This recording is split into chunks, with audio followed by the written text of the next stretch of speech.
Welcome to the PR Resolution Podcast. In today's episode, I'm interviewing Stephen Waddington, aka Wadds. He's the founder and managing partner of Wadds Inc., which is a professional advisory firm that helps agencies and comms teams with planning and strategic decision making. Now, if you know Wadds, you'll know that he's fully immersed in the UK and Europe PR industries. If you don't know Wadds, well, he's a UK PR powerhouse. He's been the president of the CIPR. He's had senior positions at global agencies like Ketchum. He was MD at Metia Group, which is an international digital marketing agency. He's an author. Now he, as mentioned, he consults in-house and agency teams at a strategic and senior level. He's also currently a PhD student at Leeds Business School, investigating the contribution of public relations to management. It's really interesting. So all of this might start to make sense as to why I wanted his view on the state of play right now, how 2023 was for PR, and to get his forecast on 2024. This one's good. So we talk about the economy and government decisions that's affected the industry this year. We talk about marketing and PR budgets and how agencies have been affected. Wadds talks about diversity and inclusion and how some things have moved on and also in some areas where they really haven't. We also talk about how PR aligns with management and what needs to be approved in this area. So quite rightly, this leads on to measurement too, of course. Finally, Wadds shares his 2024 predictions. So you really don't want to miss this one. Here's Wadds. Hello, Stella. Hello, Wadds. Hello. Good to be here. It's great to have you on. We have done a podcast before, but I think it was just audio back then. So here we are. I'm wearing a sparkly jacket if anyone if it's just listening. It's December and that. Which does lead me on to reason why I really wanted you onto the podcast. It's been an interesting year. Yeah. Want to do a little bit of a look back, but mainly to look forwards into 2024, and I would love to get a little bit like Mystic Meg Wadds predictions. Yeah, right. But before we do sort of look into next year and think about how the industry could be and what areas that people could be looking at, I know right now I've had so many conversations just in the last 2 weeks of in-house teams and agencies all having a big haul on the way that they do things, reviewing things, trying to see how they can get new budgets, any budgets. But before we sort of get to that and really help people for next year, it'd be great to just have a quick look back at 2023, because it's a bit of a bumpy ride. Yeah, you can't dodge it really. No. Or dress it up. I'd describe it as whiplash. It's sort of, we came in off, 2020 was tough, 2021 we really helped organisations get through COVID. 2022, massive growth, and here we are. Yeah, it's been really tough. It's completely unwound. And it's the economy. It's fundamentally the economy. It's, sat here in the UK, we've got interest rates higher than we have had for a considerable amount of time. In fact, there's a generation where we've worked through this level of interest rate. That's putting a squeeze on everything and making it really tough. I think there's a real almost despondency mentally with the government. And I don't think we can talk about this without talking about the government. It really feels like the country's out of ideas and we desperately need an election. I'm not sure whether the election is going to bring any change though. Returning to economy, where we can't hide from the fact that budgets were a problem in public relations in 2023. I'm pretty sure 90% of people I spoke to were finding things challenging, whether that was agencies having budgets reduced or in-house teams, at the very least, really finding it a challenge to prove their value, show their value in comparison to other areas of marketing internally. And I'm still sort of having those kind of conversations now. Did you find the same? It's the same old, isn't it? As soon as the market contracts, organisations, and it's going to be led by brands, see their budgets get cut, When that happens, they are forced to scrutinise every area of cost in the business. In the agency market, part of the supply chain, they feel that pain. Budgets get cut and they have to look at every line item in the P&L and look at their costs too, yeah. And it's something that only happens when the market gets tight. Every organisation is forced to go line by line through its budgets and look where to cut. Something that was quite positive in the last year, so you're working on your PhD, which I've heard little bits about, and you actually looked at some of these areas, didn't you, around how as an industry we are relating to management and leaders of a business who are going through line by line with their budgets at the moment. Can you share some of that? I'm 2 years in now. I've got 3 more years to go. Wow. It is commitment. It is a hell of a commitment. But actually, it's really starting to pay dividends in the work that I do. PhD, you spend the first couple of years reading everything you can about your subject and domain, and then starting to think about an area of original study. So that's kind of where I've got to. I've been looking specifically, I came out of COVID having done a couple of projects for the NHS and for the Government Communication Service, and saw that time in 2020, 2021 when public relations and comms was absolutely elevated in every organisation. It was part of the public health response. It was part of the changing supply chains within organisations, communicating that with a whole range of stakeholders. And it was part of the productivity issue in helping organisations shift if they had office workers to working from home. So we helped with a whole range of issues inside every single organisation. The function was elevated. And so I wanted to look at what happened and whether that we could learn from that, what we could learn from that, and whether it would be continued. Now it's reverting. Clearly, it's reverting. There are reasons for that. And that's really where I've started to explore and get to. The primary reason is, there's a misalignment between what we do. We tend to focus on a media perspective, reputational perspective, rather than actually what management wants and expects us to do, aligning with, whether the P&L, it's the P&L or the balance sheet. And there's a fundamental mismatch there.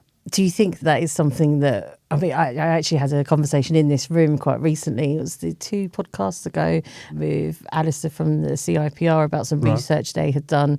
They'd looked at board level management teams and they've highlighted the lack of public relations representation. And we were just sort of exploring why, and it's really down to those points that you're just saying, that we're not talking their language. No. Do you feel like that should be like a big focus? Right, a board is a board is a board, right? There's only a limited number of seats.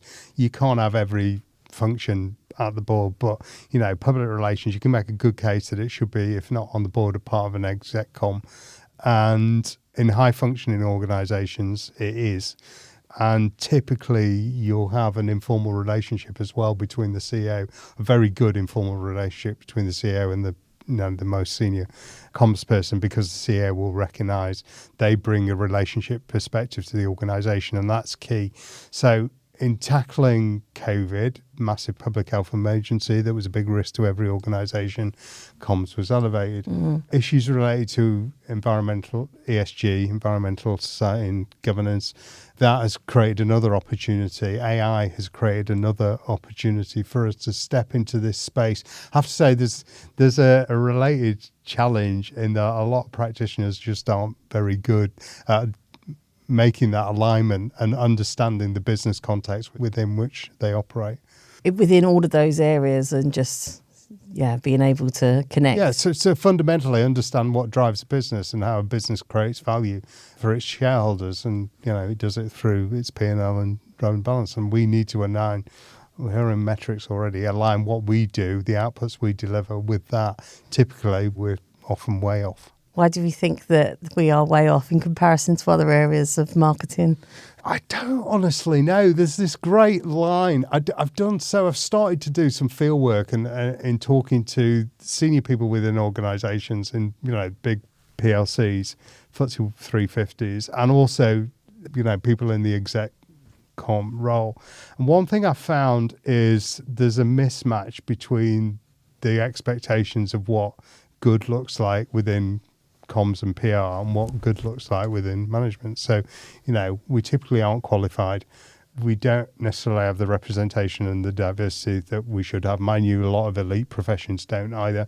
Fundamentally, there is that mismatch related to, understanding the business context and professionalism. There's that great line I keep coming back to in Succession, where he looks around the room at his kids and he just goes, "You're really not serious people." And I don't know whether I'm going to use that in some way, but Is that the title of the PhD? it is, there is this fundamental understanding of the business context is just missing.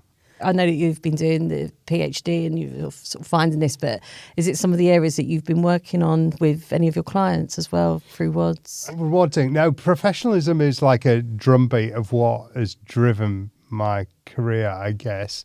It's just now getting to scrutinise it up close. I'm starting to understand a lot of these issues. Diversity is another big one. There's like some very, very fundamental things. Diversity is another big one. It was established in research as absolute fact in 1986 that, a comms team should represent the public it seeks to serve, right? But we're an elite profession. Public relations. Relating to the public. But, on any metric of diversity, gender's the biggest one, but ethnicity, socioeconomic diversity, close to my own heart. We just miss sexuality. We miss. Do you feel like that? Yeah, I mean, that's such a core element, isn't it? It really does go into language and all sorts of things. But do you feel that diversity and what actually drives a business, i.e. financials mainly, are the two sort of big areas that if as an industry we look at that next year and within teams? I've come to the realisation, right, that we're not going to solve this in years. Well, not today in this room. No, we're not going to solve it today. I've got starting to get a really good understanding of it. I will write a very dull book at some point. No, I won't. I'll write a really good book at some point about management and public relations because it needs to be written. The last one was written by a guy called John White in the 1990s. Really? One of my supervision team. But it just hasn't. We really, really need it. I think it's a generational thing, right? So there's these fundamental issues we need to solve in the industry. I have this running comedic comment with Richard Bagnall, measurement guy, runs Karma, been at the highest levels in AMEC and so forth, where he said on his tombstone he's going to have worked in measurement all his life, didn't make a difference because it takes so long these are generational issues, right? The issues related to gender's the biggest one, isn't it, in our industry? Feminized profession, 60% of junior roles are female, 40% male. It's completely reversed and skews more heavily male in senior positions. Yeah, we just lose women halfway through. When they do this. Yeah. For anyone listening, I'm pregnant. I haven't actually announced that. Congratulations. Have you not?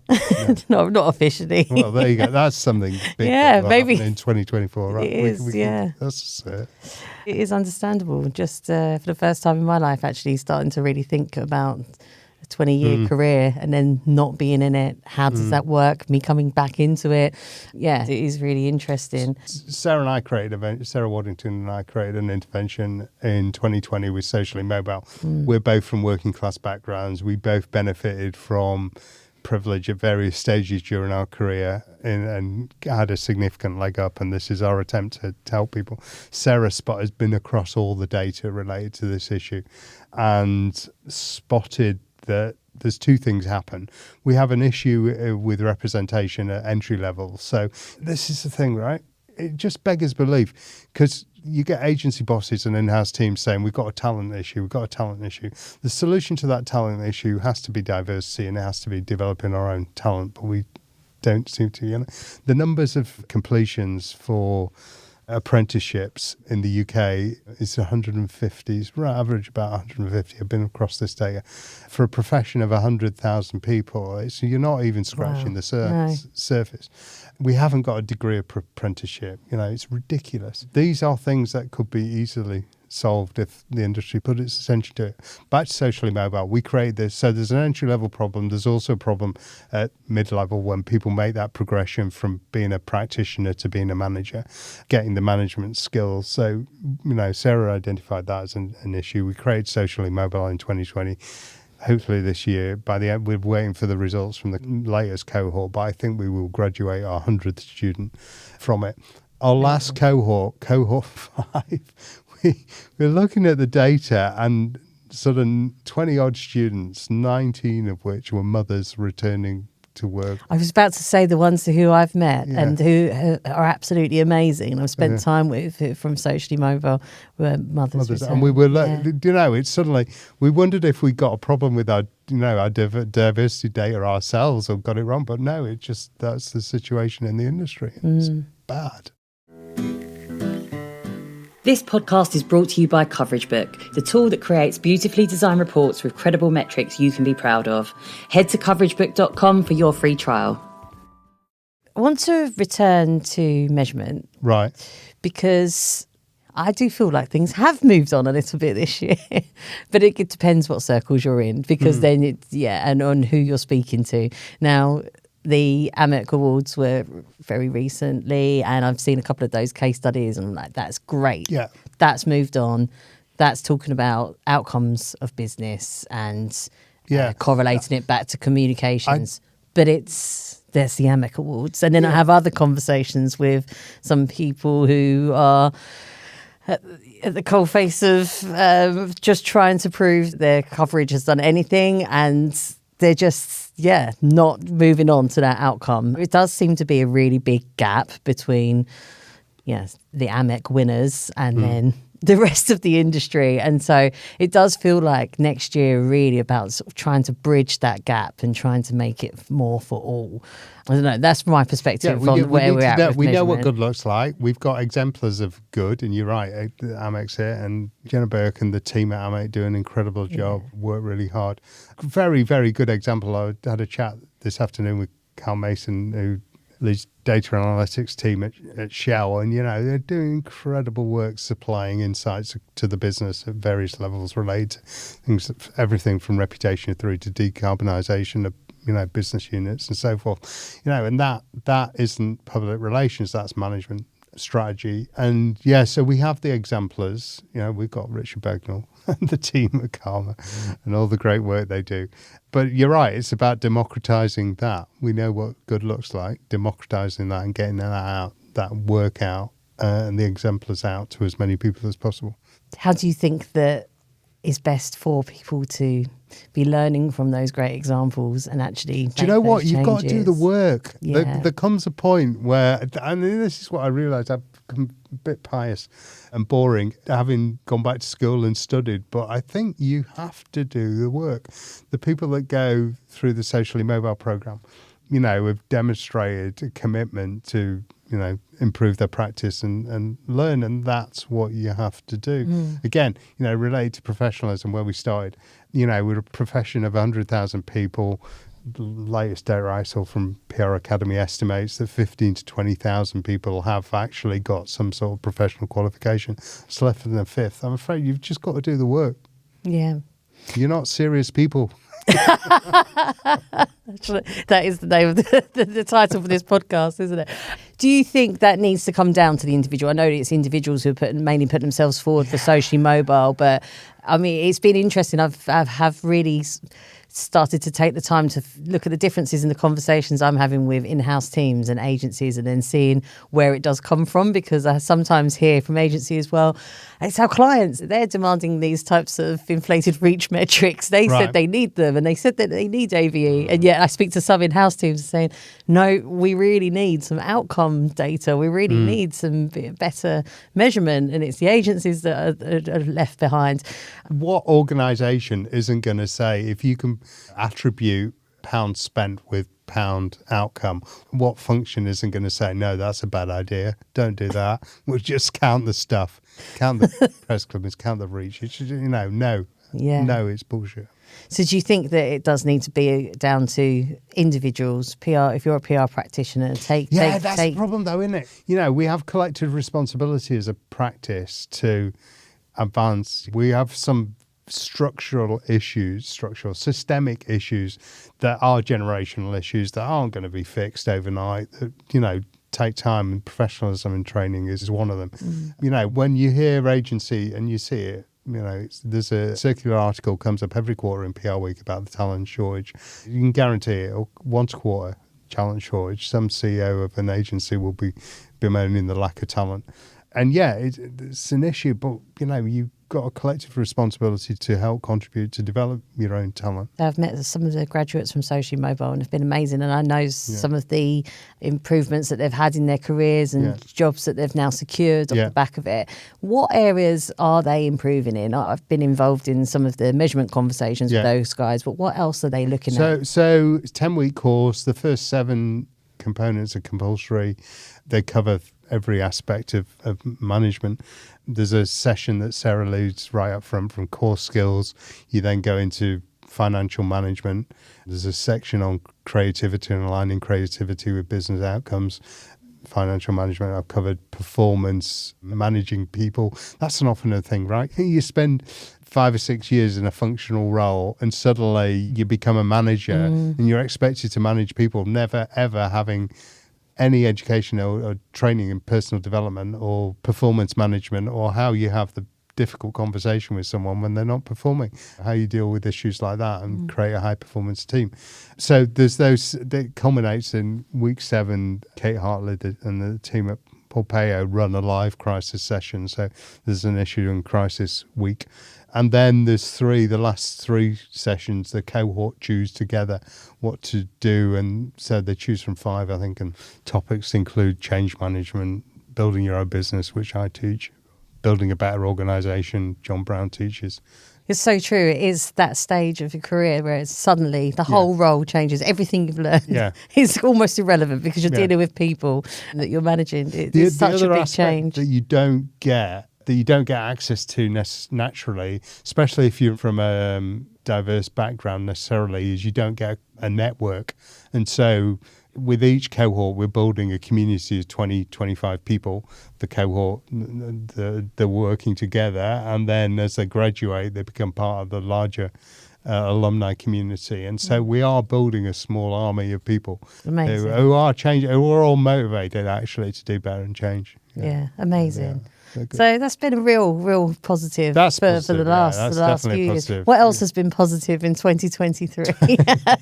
The progress I'm making with study related to my PhD and the impact that's happening on my own professional practice, and the conversations that I'm then having with people like Cal Mason at Shell, who actually want to operate at the highest level of management and do well. That's definitely making a change. People are leaning into it. So I'm finding it easier and easier to get meetings with people now who are operating at very senior positions because they want the guidebook. They want to contribute to the body of knowledge that's going to help advance and take this forward. So that's interesting. I've started writing a lot about this on LinkedIn now. I don't know about you, but I've found that X is going to die next year. Yeah. Prediction number 1. Yeah, it's toxic, horrible place. If it's not dead by the end of the year, I don't go on there anymore. I just use it as a link farm, share content really. But that's it. So I've been using LinkedIn a lot, and I found LinkedIn as my supervisor, Professor Dr. Ralph Tench at Leeds Business School, he describes this. I use LinkedIn in a way that he describes as a public laboratory because I'll start with a provocation, and then it's really fascinating to see how people lean in both generously with sharing their own experience and offering support and help, and that's been a real positive. It is a nice community. Yeah. I find on PR posts on LinkedIn. Yeah, there's some bragging wankers. You're not talking about my post today. No. Have you seen my post? I haven't seen your post today. I shared I'm some humbled. videos of humbled. me speaking different languages, talking about coverage book, but in different languages, including Japanese. AI. Yes. Okay. Finally catching up. It's amazing. It's amazing. Yeah, wow. That's been another positive though, right? You've just launched the AI book, the AI PR Stack style one. AI is one of these issues that it's like ESG, like COVID, that gives us an opportunity to take an assertive role within management. Every organisation's going to have its AI moment if it hasn't already. So practitioners need to be across horizon scanning, figuring out, okay, in the public sphere, how is our organisation using AI and how could that impact our relationships in the public sphere? Just do that piece of planning work. Go to our website and download, one of the horizon planning toolkits and do that piece of work, and then take that report into your manager and say, look, this is how I think the risks are going to play out associated with AI in our business. That piece of work instantly will create a conversation, a higher level conversation that gets you away from media relations, reach and so forth. So within practice, within public relations, I think AI has the opportunity to help us work smarter and more effectively, for sure. The book's really practical. So the book we've just done, so we just recognised the need back in July, August, a bunch of us talking about this stuff on LinkedIn, and there hasn't been anything practical from a tool perspective developed. I'm very, very wary of shiny new toys and tools, but just laying out practically what stuff does and how it can help. And it helps, there's a lot of anxiety. If you haven't followed the discussions around Claude or ChatGPT and the emergence of these models, then there is a lot of anxiety for practitioners, and that book helps get over it. Yeah, that's what I really liked about the book, because I have been following different posts but hadn't found anything that was totally relevant to exactly how I was working until there was me speaking Japanese about a coverage book, of course. But no, the book's really practical in lots of different areas. Any kind of planning for next year, definitely download that. So X, let's hope so we can see that dying out. What else can you see? X is going to go, and you can see the conversation on X. We've all been waiting for what is the X replacement. What is the public sphere for news, media, and where journalists can gather. And you can see journalists are clinging on, as are PRs, to X. But it's just become such a nasty place. I don't know, where are they going? We hope Blue Sky, we hope Mastodon, we hope Threads will be that place. None of them are yet. They might be, but I think communities are back and we're fragmented into WhatsApp groups and LinkedIn and TikTok. Have you done TikTok? I haven't seen. Are we on TikTok now? We're not. Right. Okay. No, personally, no. Coverage book covers TikTok for people who need it, but personally, no. Right. Yeah, it's not for me personally. Fair enough. I like LinkedIn. Maybe I'm showing my age now.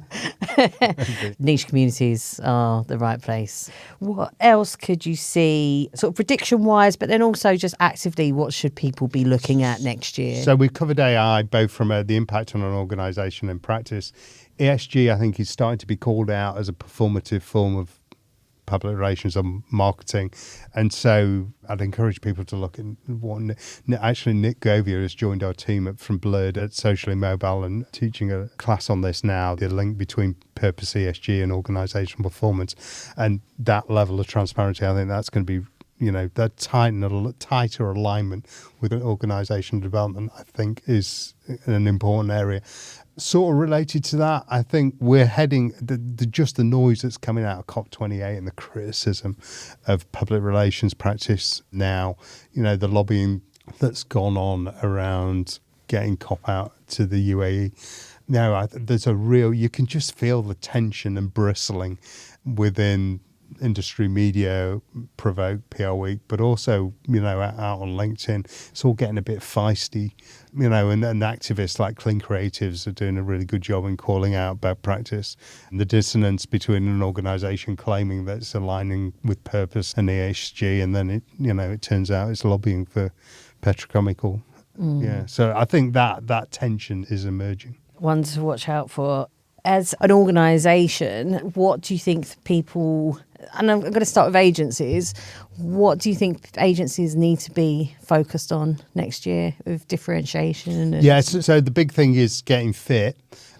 You started the conversation by saying you're feeling that pain in your customers, and they are getting fit, getting healthier. I think one of the really interesting things coming out of COVID is we've seen a democratization across the UK of agencies. So good ideas genuinely come from anywhere. So, and you've seen Rise at 7 emerge, you've seen Bottled Imagination emerge. story in Birmingham, some really good agencies coming out of the region, some great work. They're winning big brand clients. I think that's a really, really interesting perspective. And for 2024 agencies specifically, what do you think that they should be focused on in how to... So you've got the first one already, which is get fit. And, where you start the conversation, you felt the pain, or you were feeling the pain amongst your customers that they were really tightening up. And, that reflects broader practice and the issue that with brands.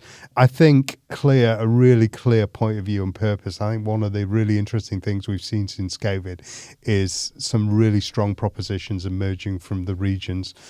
So I think about Rise at 7, Bottled Imagination, very distinctive, creative, and alignment with digital and public relations, storytelling in Birmingham, Don't Cry Wolf. They all have very, very clear propositions. You know what you're getting.